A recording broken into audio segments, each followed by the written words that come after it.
Meus irmãos e minhas irmãs, nos encontramos nesta terça-feira, dia 24 de fevereiro, nesta primeira semana do nosso tempo da Quaresma, para que possamos juntos meditar a palavra de Deus.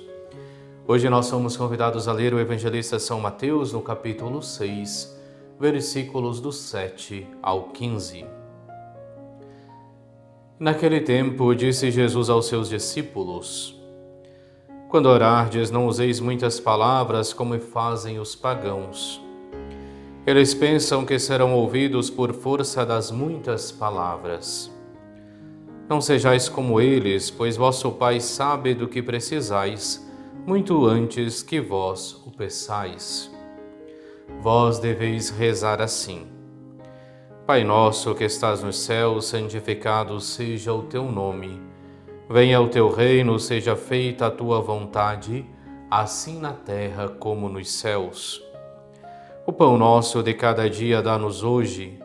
Perdoa as nossas ofensas, assim como nós perdoamos a quem nos tem ofendido.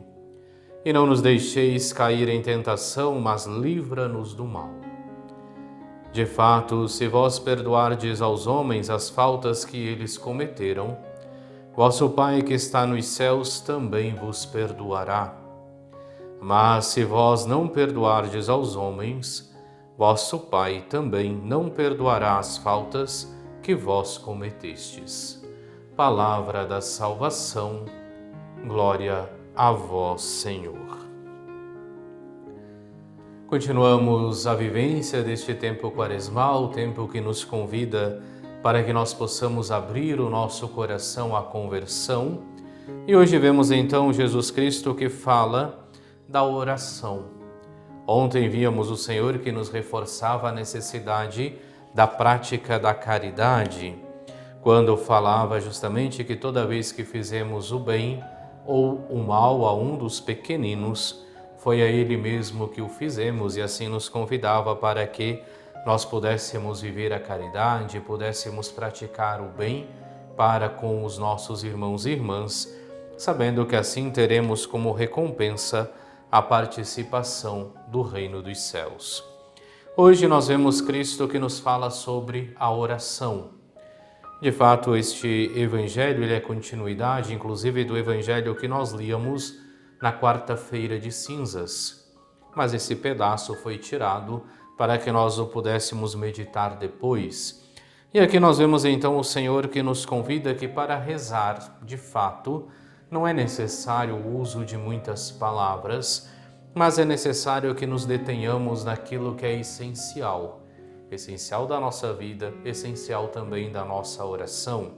É por isso que dá como modelo de toda a oração do Pai Nosso. De fato, ele nos fala: quando orardes, deveis rezar assim, e nos traz a oração do Pai Nosso. Se nós tomarmos a oração do Pai Nosso, nós poderíamos dividi-la em 3 momentos. Primeiro, nós temos um louvor a Deus: Pai nosso que estais nos céus, santificado seja o teu nome, venha o teu reino, seja feita a tua vontade, assim na terra como nos céus.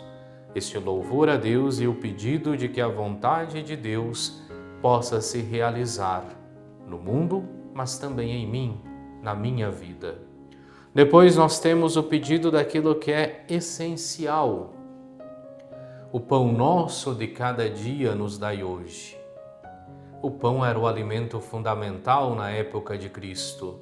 E quando nos ensina a pedir o pão, quer recordar que na nossa oração nós não devemos estar ali importunando o Senhor pedindo aquilo que é supérfluo, mas devemos pedir aquilo que é essencial, aquilo sem o qual nós não poderíamos viver e nem servir ao Senhor. Por isso que ensina a pedir o pão de cada dia. Mas depois recorda também que a oração ela tem este compromisso para com os nossos irmãos e irmãs. Perdoa as nossas ofensas, assim como nós perdoamos a quem nos tem ofendido. E é claro, o pedido dentro do mesmo contexto de que o Senhor não nos deixe cair na tentação, mas nos livre de todos os males que dia a dia procuram nos afastar do Senhor.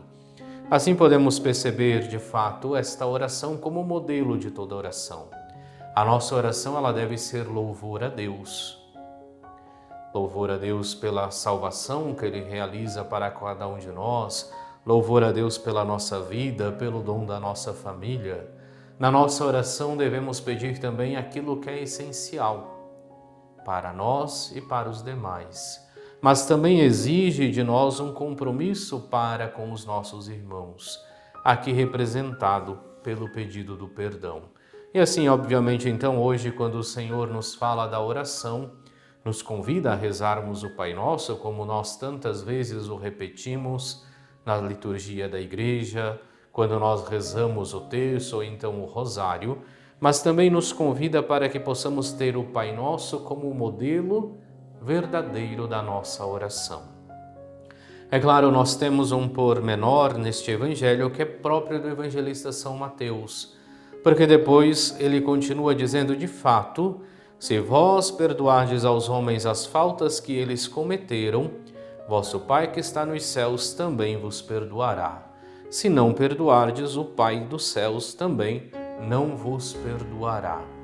E assim Cristo, por meio deste ensinamento que nos traz propriamente São Mateus, quer recordar de fato que a medida com a qual perdoarmos os nossos irmãos e irmãs é a medida também com a qual nós seremos perdoados.